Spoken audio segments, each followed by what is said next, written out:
देखिए हम लोग स्फेरिकल मिरर पढ़ रहे हैं। तो पिछले क्लास में हम लोग मिरर फार्मूला पढ़े हुए थे और मिरर फार्मूला पे कुछ क्वेश्चन हमने सॉल्व किया था। ठीक है, मिरर फार्मूला पे हमने कुछ क्वेश्चन सॉल्व किया था। आज हम देख रहे हैं मैग्निफिकेशन। तो मैग्निफिकेशन जो है वो इसका फार्मूला पिछले क्लास में भी यूज़ किया गया था। मैग्निफिकेशन का मतलब क्या होता है? मैग्निफिकेशन का मतलब होता है height of image by height of object. इसको डिनोट करते हैं स्मॉल एम से। तो मैग्निफिकेशन को डिनोट करते हैं स्मॉल एम से। ठीक है, magnification in optics is denoted by small M. और स्मॉल एम का क्या डेफिनेशन होता है? तो स्मॉल एम का डेफिनेशन होता है कि magnification is equal to, this is equal to height of image divided by height of object. यानी इमेज के हाइट को अगर ऑब्जेक्ट के हाइट से डिवाइड कर दिया जाए तो मैग्निफिकेशन हो जाएगा height of image divided by height of object. अब यहाँ पे एक चीज़ सोचिए कि मैग्निफिकेशन प्लस में कब आएगा और मैग्निफिकेशन माइनस में कब आएगा। मैग्निफिकेशन पॉजिटिव भी हो सकता है और मैग्निफिकेशन नेगेटिव भी हो सकता है। इस इक्वेशन के बेसिस पे सोचिए, मैग्निफिकेशन बराबर height of image by height of object. अगर हाइट ऑफ इमेज प्लस में हो और हाइट ऑफ ऑब्जेक्ट भी प्लस में हो तो प्लस को जब प्लस से डिवाइड करेंगे तो प्लस आएगा। तो मैग्निफिकेशन प्लस में कब आएगा? मैग्निफिकेशन प्लस में तब आएगा ग्रेटर देन ज़ीरो जब हाइट ऑफ इमेज भी प्लस में हो और हाइट ऑफ ऑब्जेक्ट भी प्लस में हो। दोनों अगर प्लस में होगा तो प्लस बाई प्लस ये प्लस आ जाएगा। तो मैग्निफिकेशन प्लस आएगा जब हाइट ऑफ इमेज प्लस में हो, हाइट ऑफ ऑब्जेक्ट प्लस में हो। या हाइट ऑफ इमेज भी माइनस में हो और हाइट ऑफ ऑब्जेक्ट भी माइनस में हो, तब भी हो जाएगा माइनस बाई माइनस, ये भी प्लस हो जाएगा। तो मैग्निफिकेशन प्लस में होने के लिए या तो दोनों को प्लस में होना चाहिए, हाइट ऑफ इमेज को भी प्लस में, हाइट ऑफ ऑब्जेक्ट को भी प्लस में, या दोनों को माइनस में होना चाहिए। कहने का मतलब ये हुआ कि जैसे मान लीजिए कि ये कोई मिरर है और इस मिरर में मैंने ऑब्जेक्ट को रखा है पोल और फोकस के बीच। तो हम जानते हैं कि जब पोल और फोकस के बीच ऑब्जेक्ट को रखते हैं तो इसका जो इमेज बनता है वो मिरर के पीछे काफ़ी बड़ा इमेज बनता है। तो आप यहाँ पे देखिए कि हाइट ऑफ ऑब्जेक्ट ऊपर है तो प्लस में है, हाइट ऑफ ऑब्जेक्ट प्लस में है, हाइट ऑफ इमेज भी प्लस में है। तो मैग्निफिकेशन अगर कैलकुलेट करेंगे तो हाइट ऑफ इमेज प्लस में, हाइट ऑफ ऑब्जेक्ट प्लस में, तो प्लस बाई प्लस मैग्निफिकेशन यहाँ प्लस में आएगा। अब मान लीजिए कि ऑब्जेक्ट ऊपर होने के बजाय ऑब्जेक्ट सपोज करिए ऐसे नीचे होता, पोल और फोकस के बीच ऑब्जेक्ट प्रिंसिपल एक्सिस पे नीचे होता, तो इसका इमेज कहाँ बनता है? तो इसका इमेज भी इस साइड बनता और नीचे ऐसे बनता। तो यहाँ देखिए हाइट ऑफ इमेज माइनस में है और हाइट ऑफ ऑब्जेक्ट भी माइनस में है, तो माइनस बाई माइनस यहाँ भी मैग्निफिकेशन क्या हो जाएगा? प्लस हो जाएगा। मतलब मैग्निफिकेशन प्लस होने का मतलब क्या होगा? जब भी हम बोलेंगे मैग्निफिकेशन प्लस में है, इसका मतलब इमेज सीधा है। देखिए ये भी ऑब्जेक्ट प्रिंसिपल एक्सिस के ऊपर है, इमेज प्रिंसिपल एक्सिस के ऊपर है, तो बोलेंगे इमेज सीधा है, इरेक्टेड है। यहाँ ऑब्जेक्ट प्रिंसिपल एक्सिस के नीचे है, इमेज भी प्रिंसिपल एक्सिस के नीचे है, यहाँ भी बोलेंगे इमेज सीधा है। ऑब्जेक्ट के रेस्पेक्ट में इमेज क्या है? सीधा है।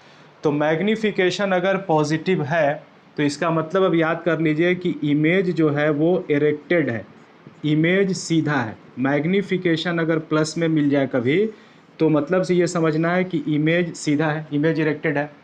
और अगर मैग्निफिकेशन माइनस में मिल जाए, लेस देन ज़ीरो, ज़ीरो से कम, -1 -2, तो मैग्निफिकेशन नेगेटिव कब आएगा? मैग्निफिकेशन नेगेटिव तब आएगा जब ये प्लस हो और ये माइनस हो, ये प्लस में हो और ये माइनस में हो, तो प्लस बाई माइनस माइनस आ जाएगा। या ये माइनस में हो और ये प्लस में हो तो माइनस बाई प्लस तब भी माइनस आएगा। या तो प्लस बाई माइनस माइनस आएगा, नहीं तो माइनस बाई प्लस माइनस आएगा। तो एक एक अगर प्लस में है तो दूसरा माइनस में होना चाहिए। मतलब एक अगर प्रिंसिपल एक्सिस से ऊपर है तो दूसरा प्रिंसिपल एक्सिस के नीचे होना चाहिए। अगर ऑब्जेक्ट प्रिंसिपल एक्सिस के ऊपर है तो हाइट ऑफ ऑब्जेक्ट प्लस में होगा। इमेज अगर प्रिंसिपल एक्सिस के नीचे हो तो हाइट ऑफ इमेज माइनस में होगा, तो माइनस बाई प्लस माइनस हो जाएगा। या ऑब्जेक्ट मान लीजिए प्रिंसिपल एक्सिस के नीचे हो तो हाइट ऑफ ऑब्जेक्ट माइनस में हो जाएगा, और इमेज प्रिंसिपल एक्सिस के ऊपर हो तो हाइट ऑफ इमेज प्लस में हो जाएगा, तो प्लस बाई माइनस तब भी माइनस हो जाएगा। मतलब मैग्निफिकेशन नेगेटिव होने का मतलब ये होता है कि इमेज जो है वो इन्वर्टेड है, इमेज इज़ इन्वर्टेड। तो यहाँ पे मैग्निफिकेशन की मदद से हम बता सकते हैं कि इमेज इरेक्टेड है कि इन्वर्टेड है। मैग्नीफिकेशन अगर प्लस में आ गया तो इमेज इरेक्टेड है, मैग्नीफिकेशन माइनस में आ गया तो इमेज इन्वर्टेड है। अब देखिए जैसे हम बोलें कि मैग्नीफिकेशन +2 और मैग्नीफिकेशन -2। मैग्नीफिकेशन सपोज करिए हम बोलें कि ये +1/2 और मैग्नीफिकेशन बोलें कि -1/2। मैग्नीफिकेशन सपोज करिए +1 और मैग्नीफिकेशन -1।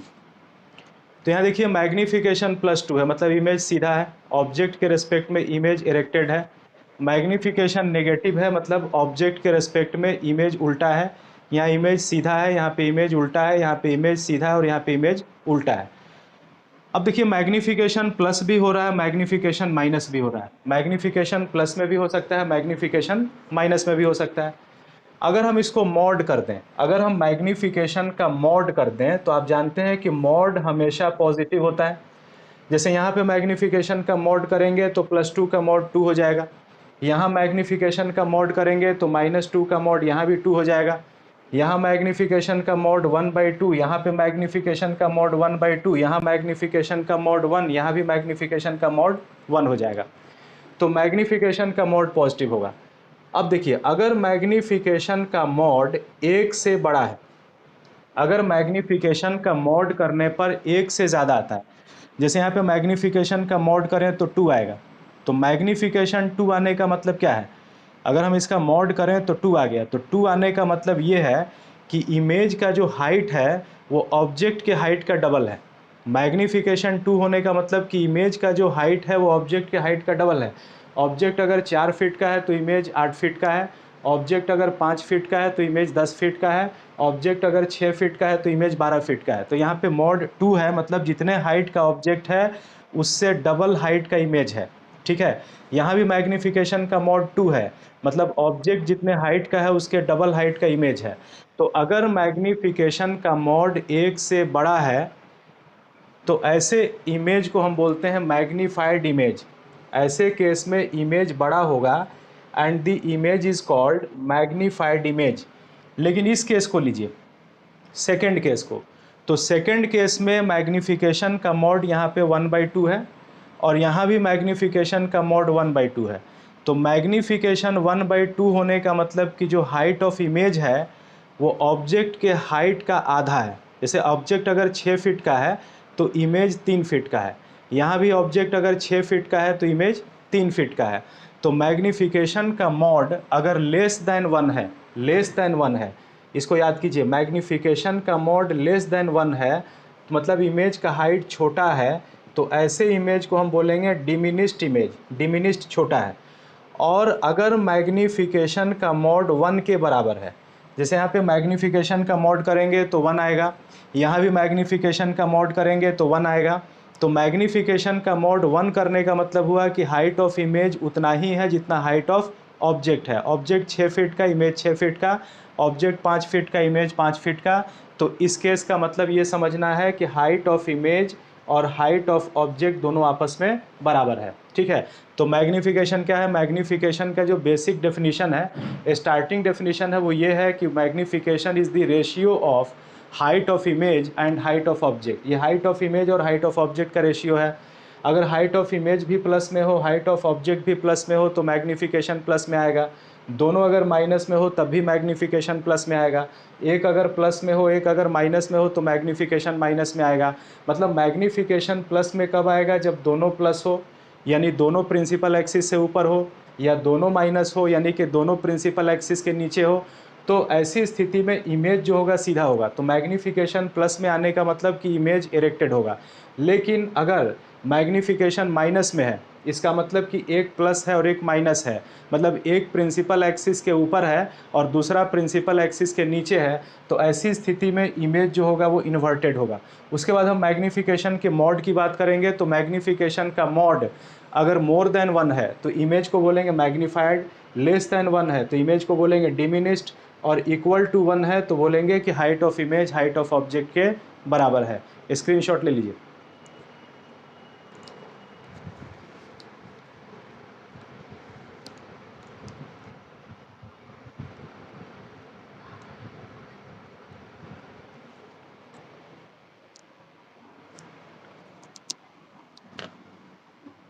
अब देखिए, अभी मैंने मैग्नीफिकेशन को किस रूप में लिखा, तो अभी मैंने मैग्नीफिकेशन को हाइट ऑफ इमेज और हाइट ऑफ ऑब्जेक्ट के रूप में लिखा है, ठीक है। मतलब मुझे ऑब्जेक्ट का हाइट पता हो, इमेज का हाइट पता हो तो मैग्नीफिकेशन बता सकते हैं। अगर हमें मैग्नीफिकेशन पता हो, हाइट ऑफ ऑब्जेक्ट पता हो तो हाइट ऑफ इमेज बता सकते हैं। अब हम चाहते हैं कि मैग्नीफिकेशन का ये जो फॉर्मूला है, इसको डिस्टेंस ऑफ ऑब्जेक्ट और डिस्टेंस ऑफ इमेज के रूप में लिखा जाए, मैग्नीफिकेशन को एक्सप्रेस किया जाए u और v के रूप में। तो मैंने आपको बताया था पिछले क्लास में फॉर्मूला लिखा था कि मैग्नीफिकेशन मिरर में कितना होता है, तो मिरर में मैग्नीफिकेशन होता है -v/u। मिरर में मैग्नीफिकेशन होता है -v/u, ठीक है। लेकिन जब लेंस पढ़िएगा ना तो लेंस में मैग्नीफिकेशन होता है +v/u।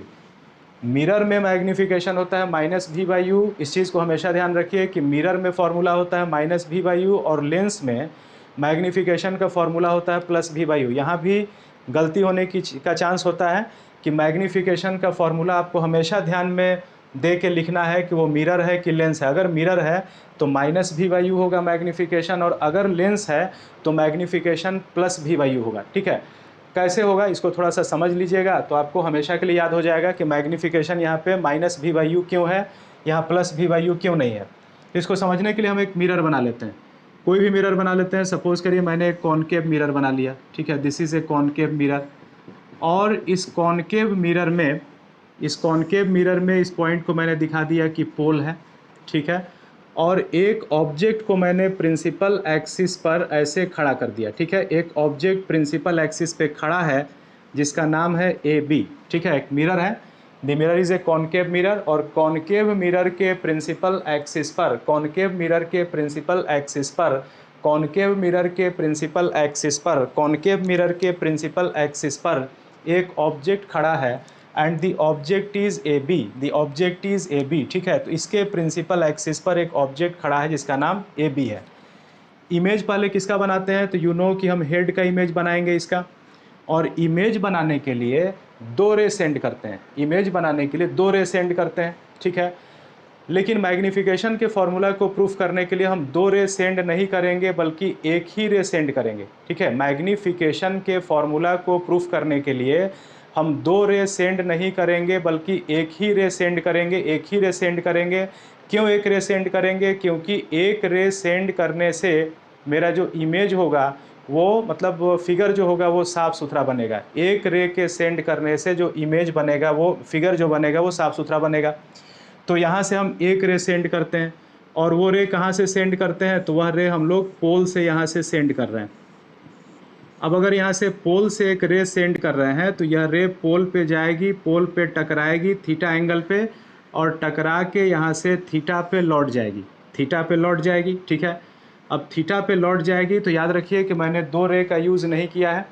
रे डायग्राम खींचने का जो मेथड होता है वो ये होता है कि वहाँ से आप 2 रे सेंड कीजिए, बट मैंने 2 रे सेंड नहीं किया है, मैंने एक ही रे सेंड किया है। एंड दैट रे हैज़ बीन पास्ड थ्रू पोल, उस रे को पोल से पास किया गया है, तो रे पोल पे गई, टकराई, थीटा के एंगल पे आई, थीटा के एंगल पे रे लौट गई, ठीक है।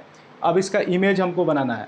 अब इमेज बनाना है तो हम कहीं भी बना लेते हैं, क्योंकि हमको तो पता नहीं है कि ऑब्जेक्ट इन्फिनिटी और C के बीच है कि C पर है कि C और F के बीच है, हमको कुछ नहीं पता है। तो हम कहीं भी एक इमेज बना लेते हैं। सपोज़ करिए हम यहाँ पे एक इमेज बना लेते हैं, जहाँ इच्छा करें वहाँ पे इमेज एक बना लीजिए। और मान लीजिए कि यह जो इमेज है, this image is A', B', ठीक है। अब देखिए मैग्नीफिकेशन क्या होता है, तो मैग्नीफिकेशन होता है हाइट ऑफ इमेज मतलब A', B' by height of object मतलब AB। ये मैग्नीफिकेशन होता है, height of image by height of object, इतना बाई इतना, ये मैग्नीफिकेशन होगा। अब देखिए इसको मतलब सोचने का, जब भी मैग्नीफिकेशन फार्मूला को प्रूफ करना होता है तो मैग्नीफिकेशन फार्मूला को प्रूफ करने के लिए 2 रे नहीं सेंड करके एक रे सेंड करना बेटर होता है। और वह रे भी कहाँ से सेंड करना चाहिए, पोल से। तो आपका फार्मूला बहुत आसानी से और बहुत जल्दी से प्रूफ हो जाता है। तो इसमें मैंने क्या किया कि B से एक रे सेंड किया, पोल से रे स्ट्राइक करती है, थीटा पे आती है, थीटा पे लौट जाती है, कहीं पे आप इमेज का फॉर्मेशन कर लीजिए। मैग्नीफिकेशन होगा इतना बाई इतना। अब देखिए आगे क्वेश्चन को सॉल्व करने का 2 तरीका है। एक तो या तो इन दोनों ट्रायंगल्स को आप सिमिलर बनाइए, या तो इन दोनों ट्रायंगल्स को आप सिमिलर बनाइए, पहला मेथड। या तो दोनों ट्रायंगल्स को आप सिमिलर बनाइए, फर्स्ट मेथड। या second method tan theta method होता है। ऑप्टिक्स में एक tan थीटा मेथड भी होता है, तो tan थीटा से भी आप क्वेश्चन को सॉल्व कर सकते हैं, या तो सिमिलर करिए नहीं तो tan थीटा कीजिए। तो मान लीजिए हम tan थीटा वाला मेथड यूज़ कर रहे हैं, तो ऊपर वाले ट्रायंगल में अगर tan थीटा कीजिए तो tan थीटा कितना होगा, परपेंडिकुलर हो जाएगा AB और बेस हो जाएगा PA। तो ऊपर के ट्रायंगल में tan थीटा हो जाएगा perpendicular AB divided by base हो जाएगा PA, ठीक है। ऊपर के ट्रायंगल में अगर हम tan थीटा कैलकुलेट करें तो tan थीटा हो जाएगा परपेंडिकुलर AB, बेस हो जाएगा PA। AP नहीं लिख रहा है, PA लिख रहा है। AP नहीं लिख रहा है, PA लिख रहा है, क्यों बताइए। AP नहीं लिख रहे हैं, PA लिख रहा है, क्यों। PA लिखना बेटर है AP लिखने के बजाय। Can you explain. AP नहीं लिखा जा रहा है, PA क्यों लिखा जा रहा है। AP के बजाय मैंने PA को लिखना सही माना है, ठीक है। AP के बजाय हम PA लिख रहे हैं, ऐसा क्यों। तो AP के बजाय हम PA क्यों लिख रहे हैं बताइए। बेस सेम है, नहीं नहीं, रीज़न ये नहीं है। रीज़न ये है कि AP के बजाय हम PA इसलिए लिख रहे हैं क्योंकि all distances are measured from pole. मैंने आपको बोला है कि all distances are measured from pole, तो A का डिस्टेंस मुझे पोल से मापना होगा, तो PA सही है। AP लिखेंगे तो दिमाग में आएगा कि A से P माप रहे हैं, और PA लिखने का मतलब माइंड में आएगा कि P से A तक माप रहे हैं। And all distances are measured from pole, तो tan थीटा हुआ AB डिवाइडेड बाई PA। ये समझ में आ गया। अब नीचे के ट्रायंगल में यदि मैं tan थीटा कैलकुलेट करूं तो नीचे के ट्रायंगल में tan थीटा कितना हो जाएगा, ध्यान दीजिएगा। इस ट्रायंगल में tan थीटा ये भी हो जाएगा परपेंडिकुलर बाई बेस, तो परपेंडिकुलर इस ट्रायंगल में हो जाएगा, इस ट्रायंगल में परपेंडिकुलर हो जाएगा A dash B dash divided by base. तो बेस कितना होगा, P से लेकर A डैश तक का डिस्टेंस। मैं अगेन यहाँ P पहले लिखूँगा PA डैश। अब देखिए ये भी tan थीटा है, तो यहाँ पे tan थीटा इतना है और यहाँ पे tan थीटा इतना है, तो दोनों इक्वेशन से क्या कहा जा सकता है, दोनों का LHS बराबर है, तो दोनों का RHS भी बराबर होगा। तो यहाँ से मैं लिख सकता हूँ कि AB by PA is equal to A dash B dash divided by PA dash, ठीक है। आपको समझ आया। tan थीटा हो गया AB बाई PA और tan थीटा हो गया A dash B dash divided by PA dash. LHS दोनों का इक्वल है तो RHS भी इक्वल होगा, तो AB by PA is equal to A dash B dash divided by PA dash. अब मुझे अपने काम की चीज़ लिखनी है, तो मेरे काम की चीज़ क्या है, height of image by height of object. मेरे काम की चीज़ है A dash B dash by AB। मेरे काम की चीज़ है A dash B dash by AB। तो मैं इस इक्वेशन को थोड़ा, इस इक्वेशन का मैं फ्लेवर चेंज कर रहा हूँ, ठीक है। तो अगर मैं इस इक्वेशन का फ्लेवर चेंज करूँ तो क्या हो जाएगा, मुझे मतलब है A dash B dash by AB से, तो I can write it as A dash B dash, मैं लिख रहा हूँ इतना बाई इतना, A dash B dash by AB। तो क्या लिखना पड़ेगा, A dash B dash by AB अगर लिखा जाएगा इतना बाई इतना, तो इधर भी इतना बाई इतना लिखना पड़ेगा। This is equal to PA dash by PA, ठीक है। आई थिंक आप समझ रहे हैं। अब यहाँ पे मान डाल दीजिए, अब यहाँ पे वैल्यू डाल दीजिए कि A डैश B डैश क्या है, AB क्या है, PA डैश क्या है और PA क्या है। तो A डैश B डैश क्या है, A dash B dash is height of image, ये जो है हाइट ऑफ इमेज है, और AB क्या है, it is height of object, ये हाइट ऑफ ऑब्जेक्ट है। तो A dash B dash is height of image and AB is height of object. तो मैं जब यहाँ पे मान डालूंगा तो हम जानते हैं कि जब भी वैल्यू पुट करना है तो साइन कन्वेंशन के साथ पुट करना है। जब भी वैल्यू इक्वेशन में डालना है तो ऑलवेज यूज साइन कन्वेंशन। तो A डैश B डैश की वैल्यू यहाँ पे पुट कीजिएगा तो वो HI है, लेकिन हाइट ऑफ इमेज किधर है, नीचे है, नीचे है।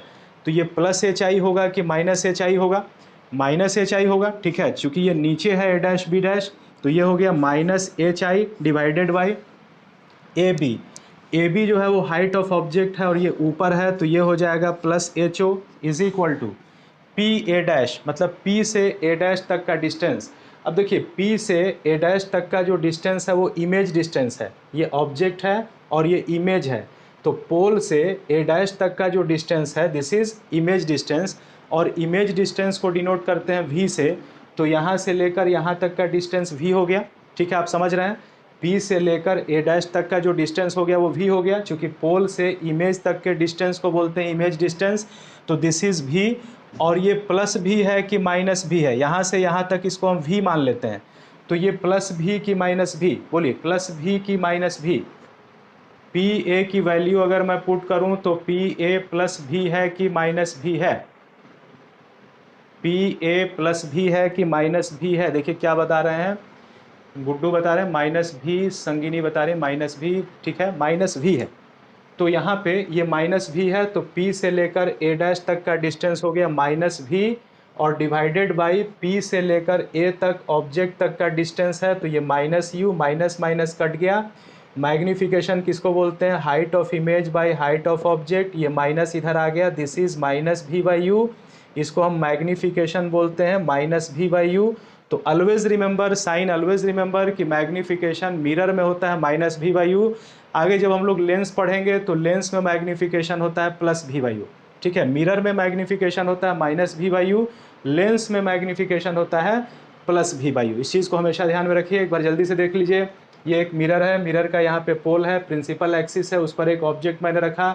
डायग्राम गंदा नहीं हो इसलिए मैंने हेड का इमेज बनाने के लिए सिर्फ एक रे सेंड किया, और ये भी मुझे ध्यान में रखना है कि उस रे को मुझे कहाँ से सेंड करना है, तो पोल से सेंड करना है।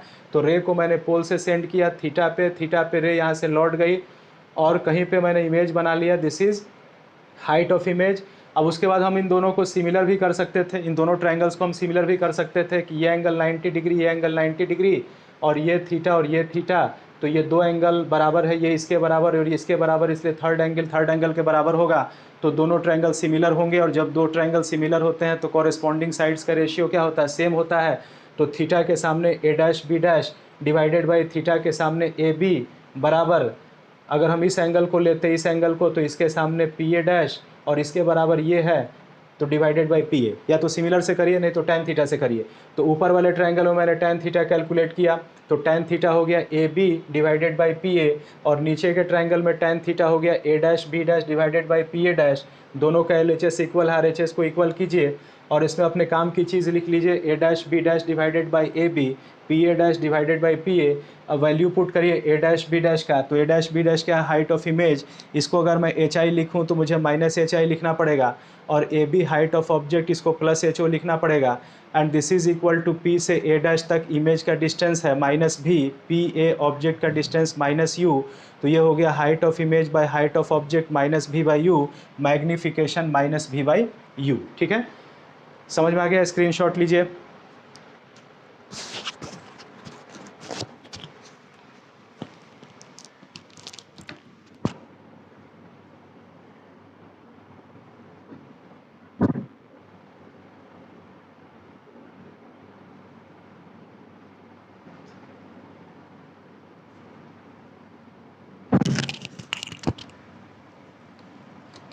चलिए हो गया।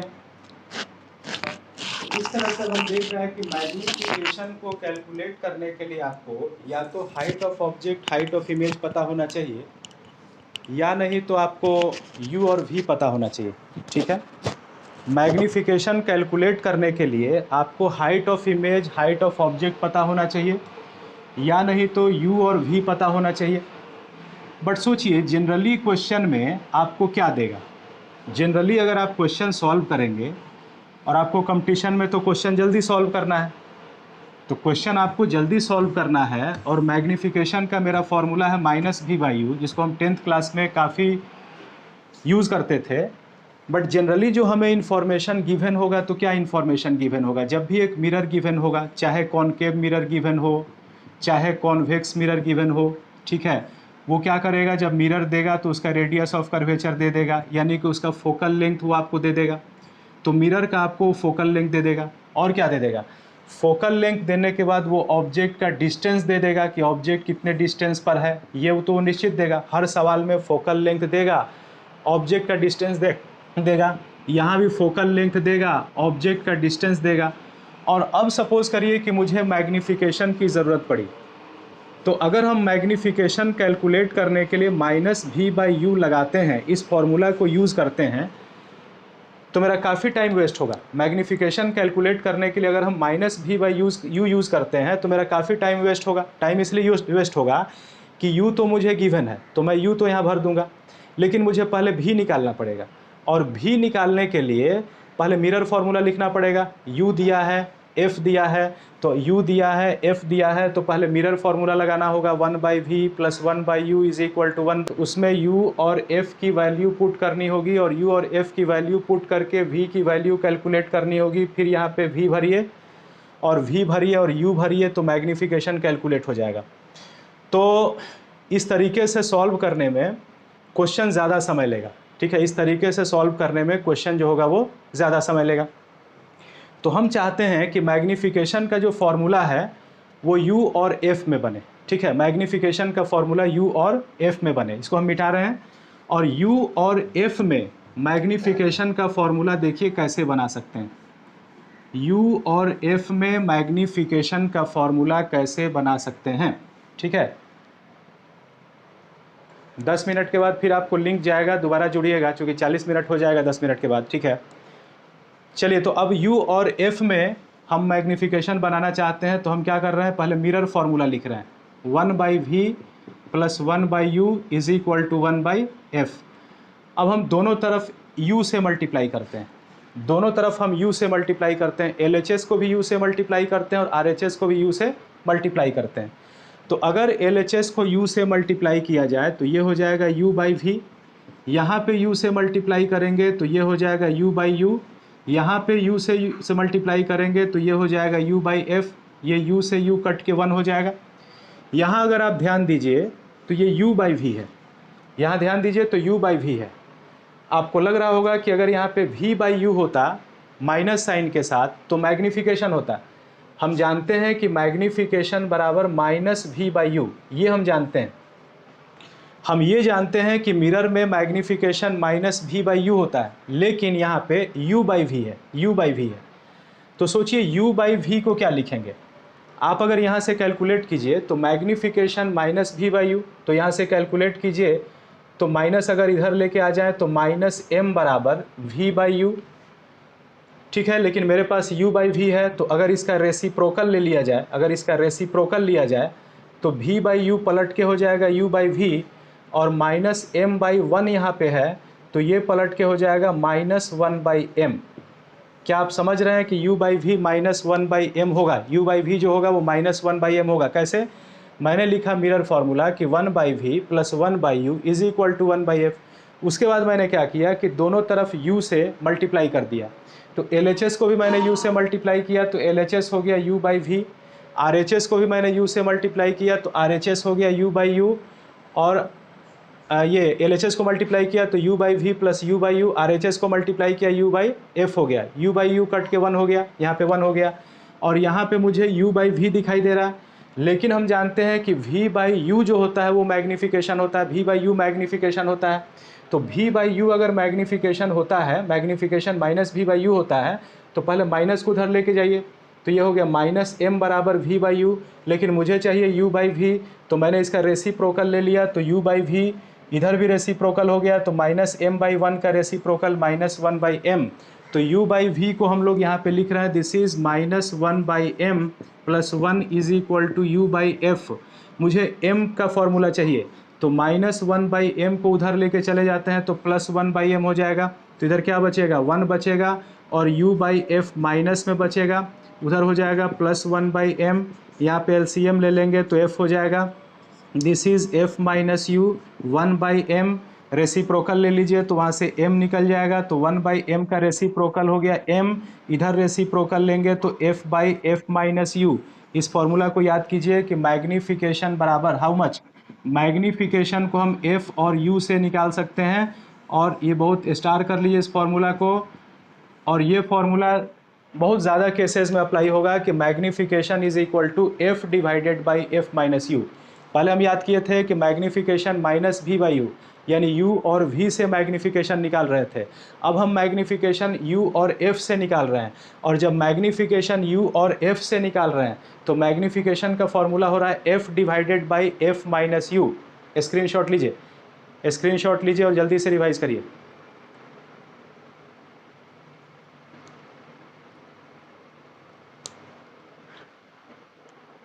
चलिए जल्दी से रिवाइज कर लीजिए। हम मैग्नीफिकेशन के फॉर्मूला को यू और एफ के रूप में कैलकुलेट कर रहे हैं, तो हम जानते हैं कि मिरर फॉर्मूला होता है 1/v + 1/u 1/f। अब क्या करना है, दोनों तरफ u से मल्टीप्लाई कर देना है, दोनों तरफ u से मल्टीप्लाई करना है। तो LHS को u से मल्टीप्लाई कीजिए तो this is u/v + u/u, RHS को u से मल्टीप्लाई कीजिए u/f, u/u कट के 1 हो गया।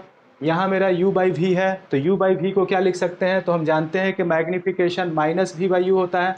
तो पहले तो यहाँ माइनस नहीं है, तो इस माइनस के लफड़े को हटाइए यहाँ से, तो माइनस को उधर लेके चले जाइए, तो क्या हो गया -m बराबर इधर v/u। अब मेरा v/u भी नहीं है, u/v है, तो इसका रेसिप्रोकल करिए, तो u/v, ये -m/1 का रेसिप्रोकल -1/m, तो यहाँ पे हो गया दिस इज़ -1/m + 1 u/f। मुझे m चाहिए, तो मैं 1 को उधर ले जा रहा हूँ, तो +1/m हो गया, इधर हो गया 1 - u/f, f LCM हो गया f - u 1/m, रेसिप्रोकल ले लीजिए 1/m का, m = f/f - u। इस फॉर्मूला को याद कीजिए।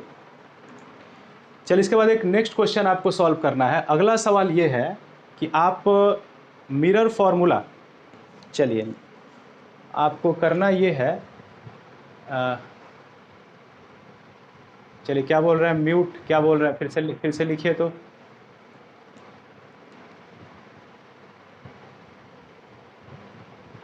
मिरर फॉर्मूला जो है, ठीक है, सॉल्व कीजिए। मिरर जो फॉर्मूला है 1/v + 1/u = 1/f। अभी मैंने इसको u से मल्टीप्लाई किया, तो u से मल्टीप्लाई किया तो एक फार्मूला आ गया m = f/f - u। अब आप इस मिरर फार्मूला को v से मल्टीप्लाई कीजिए, आप इस मिरर फार्मूला को v से मल्टीप्लाई कीजिए और v से मल्टीप्लाई करके प्रूफ कीजिए कि m = v - f/f। ठीक है, सॉल्व कीजिए, सॉल्व कीजिए। तो मिरर फार्मूला को इस बार v से मल्टीप्लाई करके प्रूफ कीजिए कि मैग्नीफिकेशन = v - f/f होगा। मैग्नीफिकेशन v - f/f होगा, प्रूफ करिए। 1/v + 1/u = 1/f को दोनों तरफ v से मल्टीप्लाई करके प्रूफ कीजिए कि मैग्नीफिकेशन जो होगा वो v - f/f होगा। और कितने लोग कर पा रहे हैं, इन्फॉर्म कीजिए, कितने लोग कर लिए।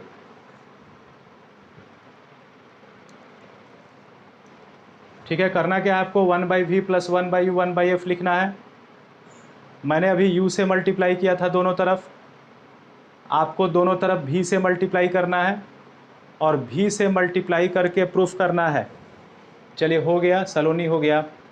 अर्पित कुमार, प्रूफ भी एग्ज़ाम में आएगा क्या सर? ठीक है, देखिए एक चीज़ हम आपको फिर से इन्फॉर्म कर दें कि शुरू में यदि आप NCERT पढ़ रहे होंगे तो आपको लग रहा होगा कि NCERT का तो पेज ही आगे नहीं बढ़ रहा है। ठीक है, अभी तो NCERT हम लोग इतना क्लास कर लिए, लेकिन यदि आप NCERT खोल के देखिएगा तो आप 1 पेज 2 पेज के अंदर ही होंगे। ठीक है, तो NCERT के हिसाब से तो हम लोग बिल्कुल आगे नहीं बढ़े हैं, लेकिन सिलेबस के लिहाज से हम लोग बहुत आगे बढ़ चुके हैं। ठीक है, सिलेबस के लिहाज से हम लोग बहुत आगे बढ़ चुके हैं। ठीक है, आगे का पोर्शन जैसे जैसे आगे बढ़िएगा तो आपका सिलेबस जो होगा वो पेज जल्दी दिखने लगेगा। अभी पेज नहीं दिखता है, शुरू में पेज नहीं दिखता है। शुरू में आपको दिखेगा कि एक पेज का भी चीज़, बहुत सारी चीज़ NCERT के अंदर नहीं है, जो सारी चीज़ें आपको पूछी जाएंगी। लेकिन ये सारी चीज़ें पूछी कहाँ जाएंगी, स्फेरिकल मिरर तो बोर्ड में पूछा जाएगा, स्फेरिकल मिरर तो बोर्ड में पूछा जाएगा, लेकिन बोर्ड में ये प्रूफ नहीं आएगा। हम आपको बता देंगे लिमिटेड प्रूफ है जो बोर्ड में आएगा, बोर्ड में हर प्रूफ नहीं आएगा। आपको सीखना है हर प्रूफ, लेकिन बोर्ड के लिए आपको हम बता देंगे कि कौन कौन सा प्रूफ प्रैक्टिस करिएगा तो बोर्ड के लिए आएगा। याद रखिए, बोर्ड के लिए अगर आप चिंतित हैं तो आपकी चिंता शुरू होगी अभी नहीं, जब आप जैसे ही आप कर्व्ड सरफेस में रिफ्रैक्शन पढ़ना शुरू करेंगे तो लास्ट का जो 4-5 क्लास होगा ना, समझिए कि उसमें जो कुछ पढ़िएगा, जो कुछ प्रूफ पढ़िएगा वो सब बोर्ड एग्जाम के लिए होगा। लास्ट का ऑप्टिक्स का जो लास्ट 4-5 क्लास होगा, जहाँ पे हम कर्व्ड सरफेस पढ़ना शुरू करेंगे, लेंस पढ़ना शुरू करेंगे, ठीक है, प्रिज्म पढ़ना शुरू करेंगे और माइक्रोस्कोप टेलीस्कोप पढ़ना शुरू करेंगे, तो लास्ट का जो 4 क्लास 5 क्लास 6 क्लास होगा, वही लास्ट का 4-5 क्लास 5 क्लास और 6 क्लास का जो प्रूफ होगा वही आपके बोर्ड एग्जाम के लिए इंपॉर्टेंट होगा। और वहाँ मैं आपको बताऊंगा कि बोर्ड के लिए आप इस फॉर्मूला को बैलेंस कर लीजिए। तो ये फार्मूला आपको बोर्ड में प्रूफ करने के लिए नहीं आने वाला है, लेकिन बेसिक फार्मूला है, बेसिक फार्मूला है, इसलिए आपको आना चाहिए, आपको आना चाहिए, ठीक है। भले आप 2 दिन के बाद भूल जाइए, इससे कोई दिक्कत नहीं है, बट अभी आपको करने आना चाहिए और करने के बाद आपको फार्मूला रट लेना। चलिए, तो आप प्रूफ कर लिए कि 1/v + 1/u is equal to 1/f को आपने दोनों तरफ v से मल्टीप्लाई करके और मैग्नीफिकेशन का एक दूसरा फार्मूला भी कैलकुलेट कर लिया कि magnification is equal to v - f divided by f हो गया, ठीक है। चलिए हम भी इसको प्रूफ करके आपको दिखा देते हैं। मैग्नीफिकेशन का एक नेक्स्ट फार्मूला मैंने फिर से मिरर फार्मूला लिखा, तो फिर से अगर हम मिरर फार्मूला लिखते हैं तो the mirror formula is 1/v + 1/u is equal to 1/f। इसके प्रीवियस वाले में मैंने दोनों तरफ u से मल्टीप्लाई किया था, इस वाले में हम दोनों तरफ v से मल्टीप्लाई करने वाले हैं। तो दोनों तरफ अगर हम v से मल्टीप्लाई करें तो ये हो जाएगा v/v plus v/u is equal to v/f, ठीक है। v/v plus v/u is equal to v/f। v/v, तो v/v कट के कितना हो जाएगा बोलिए, तो v/v कटेगा तो ये 1 हो जाएगा। यहाँ से प्लस v/u हम लिखना चाहते हैं, तो v/u को हम क्या लिखें। देखिए हम जानते हैं कि मैग्नीफिकेशन कितना होता है, तो मैग्नीफिकेशन माइनस v/u होता है। तो v/u कितना हो जाएगा, तो ये माइनस उधर चला गया तो -m हो जाएगा, तो v/v कट के 1 हो गया और v/u हो गया -m is equal to v/f। ये हो गया 1 - m is equal to v/f। मुझे मैग्नीफिकेशन चाहिए, वो प्लस m हो गया उधर जाके, इधर हो गया 1 - v/f। f LCM हो गया f - v, तो मैग्नीफिकेशन कितना हो गया f - v divided by f। अब सारे फार्मूला को अगर आप याद करें तो स्फेरिकल मिरर में देखिए कितना फार्मूला मैग्नीफिकेशन का हो गया। मैग्नीफिकेशन का फार्मूला हो गया height of image by height of object is equal to -v/u is equal to कितना f/f - u is equal to f - v/f। इतना फार्मूला हुआ मैग्नीफिकेशन का। सब याद हो जाए तो सुपर, ठीक है। अगर सारा फार्मूला याद हो जाए तो सुपर, सब नहीं याद हो तो कम से कम आपको ये तो याद होना चाहिए, डेफिनेशन है, ये तो याद होना चाहिए और ये तो याद होना चाहिए। कम से कम ये 3 फार्मूला आपको मैग्नीफिकेशन का हर हाल में याद होना चाहिए कि मैग्नीफिकेशन कितना होता है, height of image by height of object -v/u f/f - u। ये नहीं भी याद होगा तो कोई प्रॉब्लम नहीं है, क्योंकि ये फार्मूला उसी केस में यूज़ होगा अगर किसी क्वेश्चन में बाई चांस मिरर का फोकल लेंथ मुझे पता हो और मुझे ये पता हो कि इमेज कहाँ बना है, अगर मुझे ये पता हो कि इमेज कितने डिस्टेंस पर बना है, ठीक है। बाई चांस किसी क्वेश्चन में मुझे ये पता हो कि इमेज मिरर से कितने डिस्टेंस पर बना है और मिरर का फोकल लेंथ क्या है, तो हम डायरेक्ट इस फार्मूला को लगा के मैग्नीफिकेशन कैलकुलेट कर सकते हैं, ठीक है। चलिए स्क्रीनशॉट ले लीजिए और इसके बाद एक क्वेश्चन पे चलते हैं।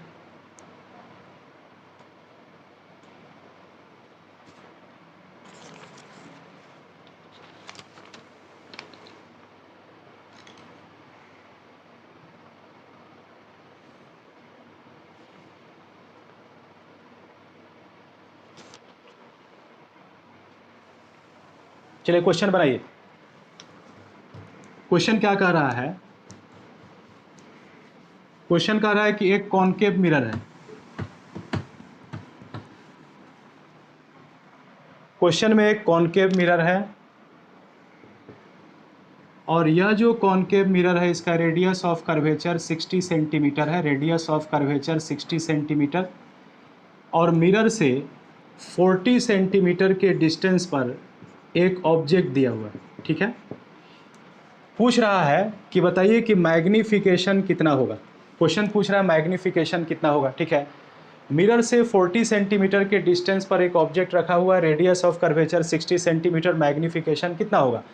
तो magnification height of image by height of object, ना हाइट ऑफ ऑब्जेक्ट पता है ना हाइट ऑफ इमेज पता है।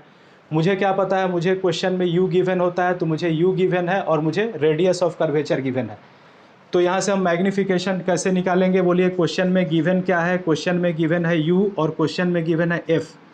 तो मैग्नीफिकेशन निकालने का फॉर्मूला क्या होगा, मैग्नीफिकेशन बराबर, अगर u और f गिवन हो तो मैग्नीफिकेशन कैसे निकालते हैं, f divided by f minus u, ठीक है। Magnification is equal to f divided by f minus u. कुछ लोग आंसर बता रहे हैं, ठीक है, आंसर बता रहे हैं। तो मिला लीजिए आंसर, आंसर बता रहे हैं, ठीक है। Magnification f by F minus you. अब इसका f कितना होगा, देखिए जब भी वैल्यू पुट करना है साइन कन्वेंशन के साथ, तो इसका रेडियस ऑफ कर्वेचर अगर 60 है तो फोकल लेंथ उसका हाफ होगा, 30 होगा, और फोकल लेंथ इसका नेगेटिव होगा कि पॉजिटिव होगा, चूंकि कॉनकेव मिरर गिवन है तो पोल यहाँ होगा, गोला इधर बनेगा, गोला इधर बनेगा तो सेंटर ऑफ कर्वेचर इधर होगा, फोकस भी इधर होगा, और पोल से फोकस का डिस्टेंस फोकल लेंथ होगा, तो फोकल लेंथ इस साइड होगा तो नेगेटिव होगा, तो फोकल लेंथ होगा -30 सेंटीमीटर, ठीक है। गोला इधर बनेगा, सेंटर ऑफ कर्वेचर इधर होगा, फोकस इधर होगा, पोल से फोकस का डिस्टेंस -30 होगा, तो फोकल लेंथ हो गया -30 divided by focal length -30 minus object distance, तो ऑब्जेक्ट डिस्टेंस ये 40 है।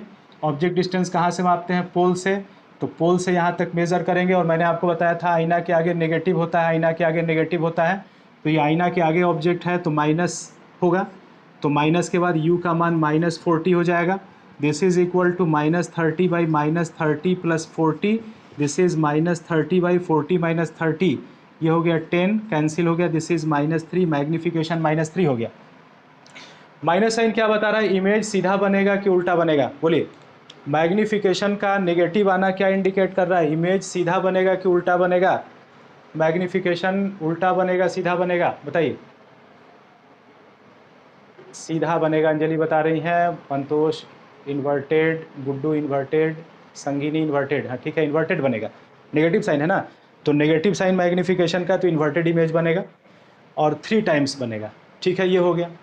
अच्छा, अब एक नेक्स्ट क्वेश्चन बताइए कि अगर यह मिरर कॉनकेव नहीं होके कॉन्वेक्स होता है, ठीक है, in previous question mirror is convex, in previous question mirror is convex, previous question में मिरर अगर कॉन्वेक्स है देन फाइंड मैग्नीफिकेशन, निकाल के बताइए, निकाल के बताइए कि अगर यह मिरर कॉन्वेक्स होता, रेडियस ऑफ कर्वेचर इसका 60 ही होता, ऑब्जेक्ट 40 cm पर ही होता, मिरर से आगे 40 पर ही ऑब्जेक्ट होता, तो मैग्नीफिकेशन कितना होता, मैग्नीफिकेशन कितना होता अगर मिरर कॉनकेव के बजाय कॉन्वेक्स होता।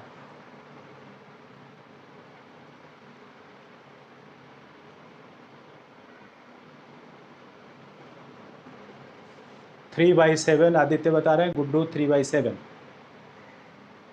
सलोनी बता रही है क्या, अर्पित 3/7, मंतोष बजाज, राधेश्याम 3/7, ठीक है, सलोनी 3/7, ठीक है, मिला लीजिए, 3/7 सही है कि या गलत है, मिलाइए। तो प्रीवियस क्वेश्चन में मिरर कॉन्वेक्स है, तो अगर मिरर कॉन्वेक्स होगा तो आप जानते हैं कॉन्वेक्स मिरर का फोकल लेंथ पॉजिटिव होता है, ठीक है, आप जानते हैं, डायरेक्ट लिख देते हैं, इसका फोकल लेंथ पॉजिटिव होता है तो f बराबर +30 सेंटीमीटर। ऑब्जेक्ट डिस्टेंस आप बना के देख लीजिएगा, माइनस में ही आएगा, -40 सेंटीमीटर। मैग्नीफिकेशन निकलेगा तो f बाई एफ के जगह पर 30 माइनस u -40, तो ठीक है, 30/70 3/7 सही आंसर है। चलिए स्क्रीनशॉट लीजिए और नेक्स्ट क्वेश्चन बनाइए।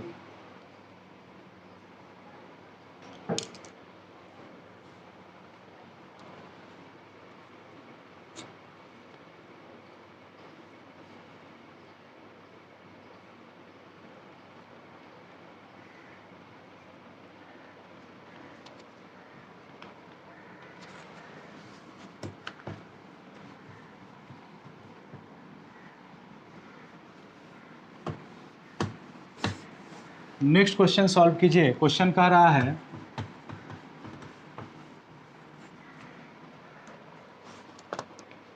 कि N object is placed in front of a mirror. अब मिरर नहीं दिया है, किस प्रकार का मिरर है, कॉनकेव मिरर है कि कॉन्वेक्स मिरर है, ये गिवन नहीं है।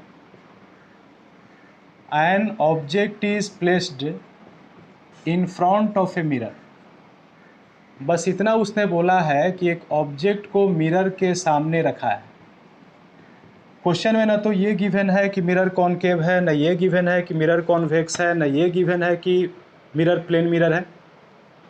एट 40 सेंटीमीटर फ्रॉम पोल, पोल से 40 सेंटीमीटर पे रखा गया। कह रहा है कि if height of image is double the height of the object, if height of image is double the height of object, if height of image is double the height of object, image का जो height है वो object के height का double है, double the height of object, then identify, आपको identify करना है कि ये कौन सा मिरर है। देन आइडेंटिफाई द मिरर, आपको मिरर आइडेंटिफाई करना है कि वो कौन सा मिरर है, प्लेन मिरर है, कॉनकेव मिरर है कि कॉन्वेक्स मिरर है। ठीक है, एक ऑब्जेक्ट को किसी मिरर से 40 सेंटीमीटर पे रखते हैं तो ये देखा जाता है कि इमेज का जो हाइट होता है वो ऑब्जेक्ट के हाइट का डबल होता है। तो मिरर को आइडेंटिफाई करना है। ठीक है, सोच के बताइए तो कौन सा मिरर होना चाहिए? प्लेन मिरर होना चाहिए, कॉनकेव होना चाहिए, कॉन्वेक्स होना चाहिए? बता रहे हैं कॉन्वेक्स, मंतोष बजाज बता रहे हैं कॉन्वेक्स, सलोनी बता रही है कॉनकेव। ठीक है, कॉनकेव, कॉन्वेक्स। अच्छा सोचिए, इस क्वेश्चन को हम मतलब मैथमेटिकली भी सॉल्व कर सकते हैं और इस क्वेश्चन को हम मिरर की प्रॉपर्टी से भी बता सकते हैं कौन सा मिरर है। क्वेश्चन बोला कि ऑब्जेक्ट को मिरर के सामने 40 पे रखा गया। पहले आप सोचिए प्लेन मिरर है, पहले सोचिए प्लेन मिरर है। तो प्लेन मिरर में क्या होता है? प्लेन मिरर में जितना हाइट ऑब्जेक्ट का होता है उतना हाइट इमेज का होता है। प्लेन मिरर में height of image height of object बराबर होता है। तो कह रहा है कि एक ऑब्जेक्ट को मिरर के सामने 40 cm पर रखा गया। अगर ये प्लेन मिरर होता तो मिरर के सामने अगर आप 40 पे खड़े होते तो आपका इमेज मिरर के पीछे 40 पे बना होता और सेम हाइट का बना होता, सेम हाइट का बना होता, क्योंकि हम प्लेन मिरर की प्रॉपर्टी जानते हैं। An object is placed in front of a mirror at 40 centimetre from pole, height of image is double the height of object. कह रहा है कि इमेज का जो हाइट है वो ऑब्जेक्ट की हाइट का डबल है। तो आइडेंटिफाई द मिरर। निश्चित रूप से यह मिरर प्लेन मिरर नहीं है, क्योंकि अगर प्लेन मिरर होता तो प्लेन मिरर में इमेज का हाइट ऑब्जेक्ट के हाइट का डबल नहीं हो सकता है। प्लेन मिरर में इमेज का हाइट उतना ही होता है जितना ऑब्जेक्ट का हाइट होता है। तो this can not be a plane mirror. ये तो हम समझ में आ गया, हमने काट दिया कि प्लेन मिरर नहीं हो सकता है। दूसरा कॉन्वेक्स मिरर, याद रखिए दो मिरर बहुत सिंपल है। प्लेन मिरर बहुत सिंपल है। प्लेन मिरर में क्या होता है? प्लेन मिरर में हाइट ऑफ इमेज जो होता है वो हाइट ऑफ ऑब्जेक्ट के बराबर होता है। अगर आप कॉन्वेक्स मिरर लीजिएगा तो कॉन्वेक्स मिरर में मैंने आपको पढ़ाया था कि इसमें इमेज का हाइट हमेशा ऑब्जेक्ट के हाइट से छोटा होता है। अगर किसी कॉन्वेक्स मिरर को लीजिएगा तो मैंने आपको बताया था कि ऑब्जेक्ट को पोल और इन्फिनिटी के बीच कहीं भी रखिएगा, इमेज पोल और फोकस के बीच बनता है और छोटा बनता है। तो कॉन्वेक्स मिरर में इमेज हमेशा छोटा बनता है, बड़ा तो बनता नहीं है। इसमें बराबर बनता है, प्लेन मिरर में इमेज बराबर बनता है, कॉन्वेक्स मिरर में छोटा बनता है। लेकिन ये जो कॉनकेव मिरर है इसमें मतलब रंग बिरंगे केस हैं। इसमें इमेज सेम साइज़ का भी बनता है प्लेन मिरर की तरह। जब ऑब्जेक्ट को सेंटर ऑफ कर्वेचर पे रखा जाएगा सेम साइज़ का इमेज बन जाएगा। ठीक है, तो कॉनकेव मिरर में सेम साइज़ का भी इमेज बनता है। कॉनकेव मिरर में छोटा इमेज भी बनता है, मतलब कॉनकेव मिरर कॉन्वेक्स मिरर की भी प्रॉपर्टी दिखाता है छोटा इमेज बना के, प्लेन मिरर की भी प्रॉपर्टी दिखाता है सेम साइज़ का इमेज बना के। और उसके पास एक और प्रॉपर्टी होती है कि वो इमेज को बड़ा करके भी बनाता है। तो बड़ा करने की जो प्रॉपर्टी है वो न तो प्लेन मिरर में है, न बड़ा करने की प्रॉपर्टी कॉन्वेक्स मिरर में है। बड़ा करने की प्रॉपर्टी सिर्फ और सिर्फ एक मिरर में है, that mirror is called concave mirror. तो यहाँ पे देखिए height of image height of object का डबल है, तो डबल न तो प्लेन मिरर कर सकता है न डबल कॉन्वेक्स मिरर कर सकता है। डबल कौन करेगा? डबल प्लेन मिरर नहीं कर सकता है, डबल कॉन्वेक्स मिरर नहीं कर सकता है। डबल कौन करेगा? तो डबल करेगा कॉनकेव मिरर, डबल करेगा concave mirror. Concave mirror double कर सकता है। तो एक तो इस बेसिस पे हम क्वेश्चन को बिना सॉल्व किए बता दिए कि ये कॉनकेव मिरर है। ठीक है, मैंने कुछ नहीं सॉल्व किया, मैंने बता दिया कि मिरर कॉनकेव मिरर है। ठीक है, इस क्वेश्चन को बनाने का एक तरीका और हो सकता है। This question can be solve in an another way, mathematical तरीके से क्वेश्चन को बनाया जा सकता है। तो क्वेश्चन में क्या गिवन है? क्वेश्चन में गिवन है कि ऑब्जेक्ट को 40 cm पर रखा गया है। ठीक है, क्वेश्चन में क्या गिवन है? ऑब्जेक्ट को 40 cm पर इन फ्रंट ऑफ मिरर रखा गया है। तो हमको तो पता नहीं है, तो हम ये वाला भी मिरर बना लेते हैं और हम ये वाला भी मिरर बना लेते हैं। हमको तो पता नहीं है कौन सा मिरर है। और क्वेश्चन में मिरर के पीछे ऑब्जेक्ट को रखा गया है कि मिरर के आगे रखा गया है, इन फ्रंट ऑफ मिरर, तो मिरर के आगे यहाँ ऑब्जेक्ट को रखा गया है, मिरर के आगे ऑब्जेक्ट को रखा गया है। और आप जानते हैं कि मिरर के आगे नेगेटिव होता है, मिरर के आगे नेगेटिव होता है, तो u का मान उसने दे दिया -40 सेंटीमीटर। u का मान -40 मैंने क्यों लिखा? चूँकि मिरर के आगे नेगेटिव होता है तो ऑब्जेक्ट 40 cm पर है, तो u का मान -40 हो गया, ठीक है। उसके बाद कह रहा है कि हाइट ऑफ इमेज जो है वो हाइट ऑफ ऑब्जेक्ट का डबल है, तो मैग्नीफिकेशन उसने दे दिया कि मैग्नीफिकेशन जो है वो इमेज का हाइट डबल है, तो मैग्नीफिकेशन 2 है। लेकिन मैग्नीफिकेशन प्लस भी होता है और माइनस भी होता है, तो हम प्लस भी ले लेते हैं और माइनस भी ले लेते हैं। हम जानते हैं कि magnification can be both positive and magnification can be both negative, तो एक बार मैंने मैग्नीफिकेशन को +2 लेना है और एक बार मैंने मैग्नीफिकेशन को -2 लेना है।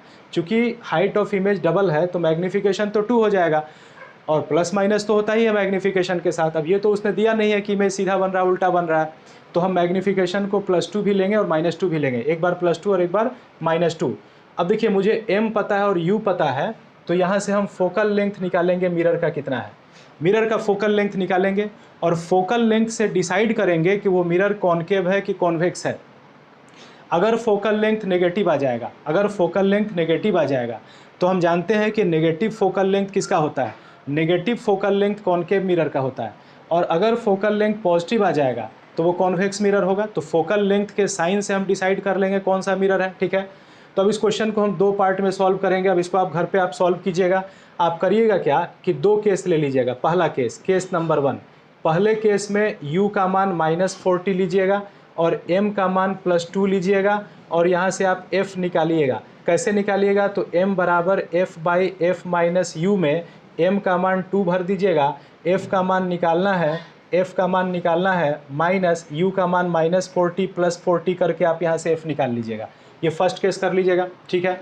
उसके बाद सेकंड केस कीजिएगा। सेकंड केस में क्या कीजिएगा कि u का मान -40 ले लीजिएगा, मैग्नीफिकेशन को इस बार -2 ले लीजिएगा और फिर से फोकल लेंथ निकालने का प्रयास कीजिएगा। फिर वही फॉर्मूला लगाएंगे, magnification f/f minus u। Magnification को यहाँ -2 पुट कर लेंगे, f मुझे पता नहीं है, f मुझे पता नहीं है, माइनस u के जगह पर -40 + 40 हो जाएगा। सॉल्व करके यहाँ से भी f निकालिएगा, ठीक है। दोनों जगह से f कैलकुलेट करके देखिएगा। अगर f पॉजिटिव आ जाएगा तो मिरर कॉन्वेक्स होगा, नेगेटिव आएगा तो मिरर कॉनकेव होगा। एंड डू यू नो क्या आने वाला है? आप सॉल्व करके देखिएगा। यहाँ भी फोकल लेंथ नेगेटिव आने वाला है और यहाँ भी फोकल लेंथ नेगेटिव आने वाला है। और फोकल लेंथ का नेगेटिव आना क्या इंडिकेट करता है? मिरर कॉनकेव है। तो एक तो हम क्वेश्चन को बिना सॉल्व किए सोच के बता सकते हैं कि कौन सा मिरर है, और दूसरा कि हम मिरर के फोकल लेंथ से बता सकते हैं कि वह मिरर किस प्रकार का मिरर है। किसी मिरर को आइडेंटिफाई करना है तो फोकल लेंथ एक इम्पॉर्टेंट टूल है, तो फोकल लेंथ के थ्रू हम मिरर को आइडेंटिफाई कर सकते हैं whether the mirror is concave mirror और the mirror is convex mirror. बोलिए, समझ में आ गया? आगे बढ़ा जाए? समझ में आया? आगे बढ़ा जाए? आगे बढ़ा जाए? ठीक है, आगे बढ़ा जाए। चलिए स्क्रीनशॉट लीजिए और आगे बढ़ते हैं।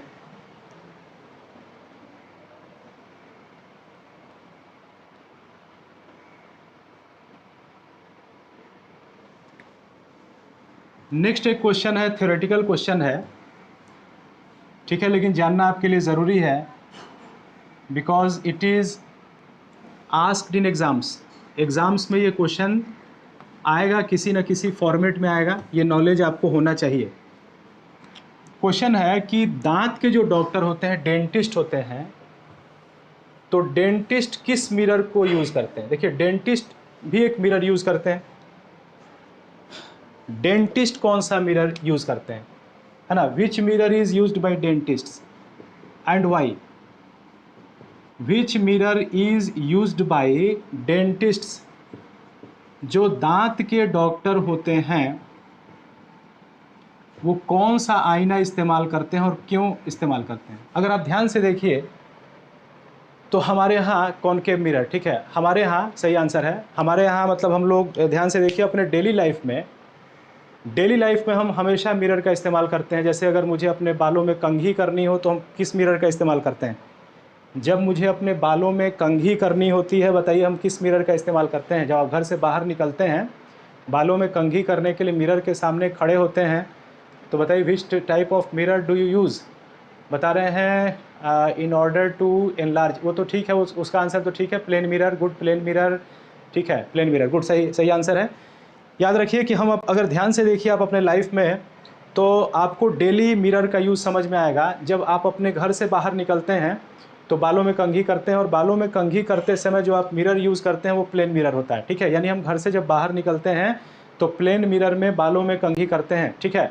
प्लेन मिरर की प्रॉपर्टी क्या है कि प्लेन मिरर की प्रॉपर्टी है कि जितना साइज़ का ऑब्जेक्ट होगा उतने साइज़ का इमेज बनाता है, मैग्नीफिकेशन नहीं करता है, ठीक है, मैग्नीफिकेशन नहीं करता और सीधा इमेज बनाता है। तो रोज़ बालों में कंघी करने के लिए हम प्लेन मिरर का यूज़ करते हैं, ठीक है। आगे दूसरा, ठीक है, दूसरा कि शेविंग करने के लिए, शेविंग करने के लिए हम किस मिरर का इस्तेमाल करते हैं, ठीक है। हम घर से बाहर निकलते हैं और सपोज़ करिए मुझे शेव करना हो, तो शेव करने के लिए किस मिरर का इस्तेमाल करते हैं, क्या बता रहे हैं, शेव करने के लिए concave mirror, Aditya Kumar, good, shave करने के लिए कॉनकेव मिरर का इस्तेमाल करते हैं। बहुत सारे लोग बोलेंगे सर हम तो उसी प्लेन मिरर में शेव कर लेते हैं, ठीक है। जिस प्लेन मिरर में बाल में कंघी करते हैं उसी प्लेन मिरर में शेव कर लेते हैं, ये अलग बात है, ठीक है। बट शेविंग मिरर जो है, शेव करने का जो मिरर है वो कॉनकेव मिरर है। शेव करने का जो मिरर है वो कॉनकेव मिरर है, शेविंग मिरर। आपने बाज़ार में एक मिरर देखा होगा, मिरर देखा होगा जिसमें मेकअप करने के लिए लेडीज़ वो मिरर खरीदती हैं, मेकअप मिरर। उस मिरर में देखिए शेविंग मिरर भी है, वो मिरर ऐसे सर्कुलर टाइप का होता है, और इधर भी एक मिरर होता है, आगे भी एक मिरर होता है और पीछे भी एक मिरर होता है, तो दोनों तरफ मिरर होता है। उस मिरर में आपने अपना चेहरा देखा होगा, एक तरफ प्लेन मिरर होता है और एक तरफ कॉनकेव मिरर होता है, ठीक है। वो जो मिरर होता है सर्कुलर टाइप का होता है, मेकअप करने के लिए लेडीज़ नॉर्मली ख़रीदती हैं। तो वो जो मिरर होता है उसमें दोनों तरफ दो मिरर होता है, एक मिरर इस साइड होता है और एक तरफ मिरर उस साइड होता है। एंड डू यू नो, उनमें से एक मिरर प्लेन मिरर होता है और एक मिरर कॉनकेव मिरर होता है। उनमें से एक मिरर प्लेन मिरर होता है, दूसरा मिरर कॉनकेव मिरर होता है, ठीक है। हालांकि ऐसे नॉर्मली आपको देखने में बहुत फ़र्क नहीं दिखेगा, क्योंकि बहुत हम जानते हैं कि हम बहुत गड्ढे वाला मिरर तो यूज़ करते नहीं हैं, तो आपको समझ में नहीं आएगा। बट एक्चुअली वो एक तरफ प्लेन मिरर और एक तरफ कॉनकेव मिरर होता है। जब बालों में कंघी करनी होती है तो हम उस मिरर को एक तरफ से यूज़ करते हैं, और जब मुझे अपनी शेविंग करनी होती है या मेकअप करना होता है तो हम मिरर के दूसरे साइड को यूज़ करते हैं। आप दोनों तरफ आप अपने चेहरे को रख के देखिएगा, जिस साइड प्लेन मिरर होगा उस समय जो इमेज मिलेगा वो आपके चेहरे के साइज़ का मिलेगा, लेकिन जब आप उस मिरर को दूसरी तरफ से यूज़ कीजिएगा तो आपको अपना चेहरा बड़ा होकर दिखेगा, आपको अपना चेहरा बड़ा होकर दिखेगा, ठीक है, बड़ा होकर दिखेगा अगर आप मिरर को आप नज़दीक करके रखेंगे, ठीक है। तो कहने का मतलब ये हुआ कि हम लोग शेविंग करने के लिए, मेकअप के लिए या फिर डेंटिस्ट जो मिरर इस्तेमाल करते हैं वो कॉनकेव मिरर इस्तेमाल करते हैं। और वो करते क्या हैं, चाहे मेकअप करना हो, चाहे शेविंग करनी हो, चाहे दांत देखना हो, जिसको देखना होता है उसको पोल और फोकस के बीच रखा जाता है।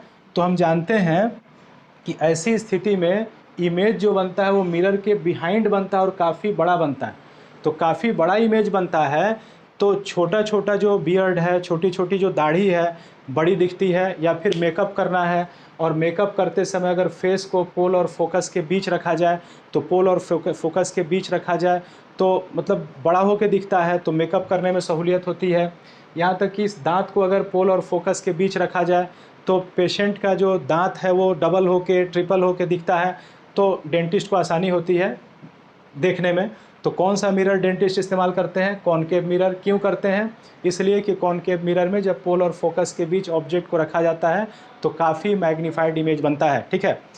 दूसरी तरफ मैंने आपको बोला कि हम अपने डेली लाइफ में अगर ध्यान से देखिए तो मिरर का इस्तेमाल बहुत सारी जगहों पे करते हैं। मैंने कहा बाल में कंघी करने के लिए हम प्लेन मिरर का इस्तेमाल करते हैं जब घर से बाहर निकलते हैं।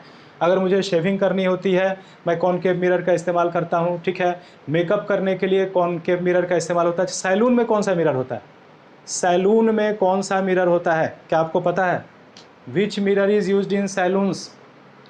सैलून में बाल कटाने जाते हैं या फिर शेविंग कराने जाते हैं, कौन सा मिरर होता है सैलून में? Plane mirror, good. Concave mirror नहीं होता है, सैलून में प्लेन मिरर ही होता है, ठीक है। सैलून में प्लेन मिरर ही होता है।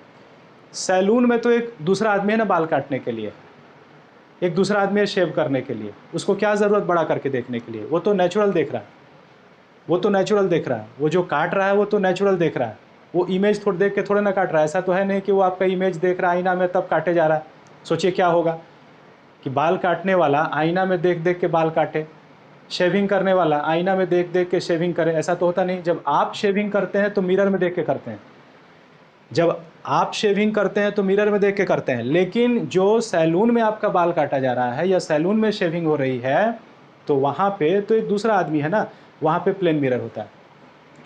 उसके बाद देखिए गाड़ी में एक साइड मिरर होता है, साइड मिरर, गाड़ी में एक साइड मिरर होता है। साइड मिरर मैंने आपको बता दिया था वो कॉन्वेक्स मिरर होता है, चूँकि उसका फील्ड ऑफ व्यू बड़ा होता है। उस क्वेश्चन को हम सीख चुके हैं, इस समझ गए। Which mirror is use by dentist and why, दांत के डॉक्टर कौन सा मिरर इस्तेमाल करते हैं, कॉनकेव मिरर क्यों इस्तेमाल करते हैं, क्योंकि ऑब्जेक्ट को पोल और फोकस के बीच रखने पर काफ़ी बड़ा इमेज बनता है। ठीक है, चलिए एक क्वेश्चन आप बनाइए। क्वेश्चन हम लिख रहे हैं बोर्ड पर, क्वेश्चन सॉल्व कीजिए। ये जो क्वेश्चन लिख रहे हैं उसी फॉर्म में क्वेश्चन आपको नीट और जेईई ऑब्जेक्टिव फॉर्म में डालते हैं। आपको पता होना चाहिए कि डेंटिस्ट कौन सा मिरर इस्तेमाल करते हैं, कॉनकेव मिरर। अब वो नहीं देगा कि मिरर कौन सा है, बस इतना बोल दिया कि डेंटिस्ट का मिरर है, तो आपको समझ जाना है कि कौन सा मिरर है। ठीक है, तो क्वेश्चन इस फॉर्मेट में देगा। अब क्वेश्चन दे दिया कि ए डेंटिस्ट यूजेज ए मिरर। अब यहाँ पे मिरर का नाम नहीं दिया कि कौन सा मिरर है, लेकिन जैसे ही बोला कि डेंटिस्ट एक मिरर यूज़ करता है, तो मेरे समझ में आ गया कि डेंटिस्ट अगर मिरर यूज़ कर रहा है तो हम समझ गए कि इस क्वेश्चन को सॉल्व करने के लिए मुझे कॉनकेव मिरर ही बनाना पड़ेगा। Having radius of curvature 12 centimetre, और डेंटिस्ट जो मिरर इस्तेमाल करता है उसका रेडियस ऑफ कर्वेचर 12 सेंटीमीटर है। अब कह रहा है कि where should the teeth be placed, दांतों को इस मिरर के सामने कहाँ रखा जाए। Where should the teeth be placed, दांतों को, पेशेंट के दांत को इस मिरर के सामने डॉक्टर कहाँ रखे। To see double size of teeth, doctor जो है वो दांत को डबल करके देखना चाहता है, डॉक्टर दांत को डबल करके देखना चाहता है। तो बताइए कि डॉक्टर को इस मिरर के सामने पेशेंट के टीथ को कहाँ पे रखना चाहिए। सॉल्व करके बताइए आंसर। अब यहाँ पे देखिए मिरर का नाम नहीं दिया हुआ कौन सा मिरर है, बट डेंटिस्ट पढ़ के समझ जाना है कॉनकेव मिरर है। मेकअप मिरर पढ़ के समझ जाना है कॉनकेव मिरर है।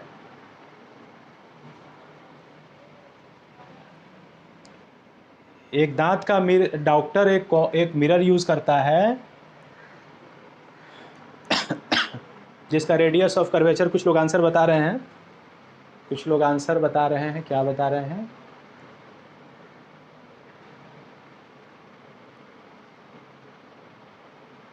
v is equal to 6 centimetre, Radhe Shyam बता रहे हैं। v इज इक्वल टू, भी क्यों बता रहे हैं आप?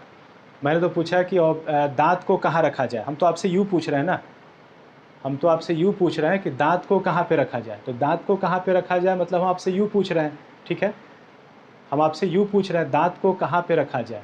ठीक है, तो मैं आपसे यू पूछ रहा हूँ कि इस मिरर के सामने दांत को कहाँ पे रखा जाए।